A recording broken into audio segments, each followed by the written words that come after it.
advantage Assam 2.0 জৰিয়তে অসমে আকাশ চুব এটা কথা মই জানিব বিচাৰিম মন্ত্ৰী ডাঙৰীয়া যে আপোনালোকে দেশ বিদেশৰ বিভিন্ন বিনিয়োগকাৰীক নিমন্ত্ৰণ কৰিছে ইয়ালৈ আহিব আপুনি কৈছে 2 লাখ কোটি টকাৰ ইনভেষ্ট কৰাৰ সম্ভাৱনা আছে আমাৰ অসমৰ যিবিলাক সৰু সৰু ক্ষুদ্ৰ উদ্যোগী আছে তেওঁলোকৰ কাৰণে এই এডভান্টেজ আসাম 2.0 কিবা বিশেষ ব্যৱস্থা ৰখা হৈছে নেকি হয় আমি ইন্টাৰনেশ্যনেল ইনভেষ্টৰসকলক নিমন্ত্ৰণ জনাইছোঁ আমি আমাৰ ঘৰুৱা যিসকল ইনভেষ্টৰ দেশীয় যিবিলাক ইনভেষ্টৰ তেওঁলোকক নিমন্ত্ৰণ জনাইছোঁ উদ্দেশ্য যাতে আমি তেওঁলোকৰ জৰিয়তে এটা আমি প্লেটফৰ্ম পাব পাৰোঁ অন্যহাতে সমান্তৰালভাৱে আমাৰ এমএছএমই সেক্টৰত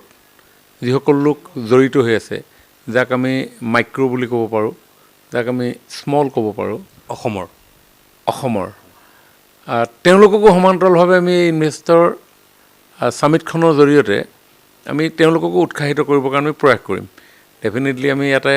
কোনোবাই 1000 কোটি ইনভেষ্ট কৰিব 100 কোটি ইনভেষ্ট কৰিব কিন্তু সমান্তৰালভাৱে যদি 2 কোটি টকা কোনোবাই ইনভেষ্ট কৰে 3 কোটি টকাও যদি কোনোবাই ইনভেষ্ট কৰে 10 কোটি টকাও ইনভেষ্ট কৰে তেওঁলোকৰ লগতো আমি আমাৰ এমঅইউ আমি স্বাক্ষৰ কৰিম আপুনি জানি ভাল পাব মোৰ ওচৰত এটা ডাটা আছে মই আপোনাক কওঁ যে আমাৰ এমএছএমই সেক্টৰত আমাৰ উদ্যম যি পোৰ্টেল ৰেজিষ্ট্ৰেশ্যন আছে আমাৰ সেই উদ্যম পোৰ্টেলৰ জৰিয়তে ৰেজিষ্ট্ৰেশ্যন হোৱা 22 চনৰ এজন মাৰ্চলৈকে প্ৰায় 1,66,000 আমাৰ এনেকুৱা ধৰণৰ এমএছএমই আছিলে তেওঁলোকক আমি প্ৰায় 10,000 কোটি টকা আজি ক্ৰেডিট লিংকেজ দিবৰ কাৰণে সক্ষম হৈছোঁ কাৰণ আমাৰ চৰকাৰে শক্তিশালীভাৱে মাননীয় প্ৰধানমন্ত্ৰী ডাঙৰীয়াই মাননীয় মুখ্যমন্ত্ৰী ডাঙৰীয়াই এমএছএমই সেক্টৰটোক আগুৱাই লৈ যাবৰ কাৰণে বিভিন্ন ধৰণৰ শক্তিশালী পদক্ষেপ লৈছে য'ত আমি শ্লোগানো কৈছোঁ যে local to vocal and vocal to global ঠিক তেনেধৰণে আমি এজন 23 মাৰ্চ তাৰিখৰ ভিতৰত 23 চনৰ ভিতৰত আমি 20,000 কোটি টকা 20,000 কোটি টকা আজি আমাৰ এমএছএমই সেক্টৰত আমি ক্ৰেডিট গ্যাৰান্টি দিবৰ কাৰণে আমি সক্ষম হ'লোঁ ঠিক তেনেধৰণে 24 মাৰ্চলৈকে আমি প্ৰায় 29,000 কোটি টকা বাঢ়ি গৈ আছে আৰু লাষ্ট দুটা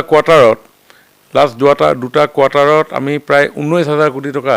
আজি এমএছএমই ক্ৰেডিট গ্যাৰান্টি পাইছে অলমোষ্ট এতিয়ালৈকে যদি চাওঁ আমি 22 চনৰ পৰা আমাৰ হিচাপটো আছে 1 লাখ কোটি টকা আজি আমাৰ এমএছএমই সেক্টৰত আজি চৰকাৰখনে আজি সেই গ্যাৰান্টি লোৱাৰ কাৰণে আজি বেংকৰ পৰা আজি তেওঁলোকক অৰ্থনৈতিকভাৱে ফাইনেন্স কৰিছে যাৰ জৰিয়তে এই আমাৰ লোকেল এণ্টাৰপ্ৰেনিয়ৰসকলটো উৎসাহিত হৈছে আৰু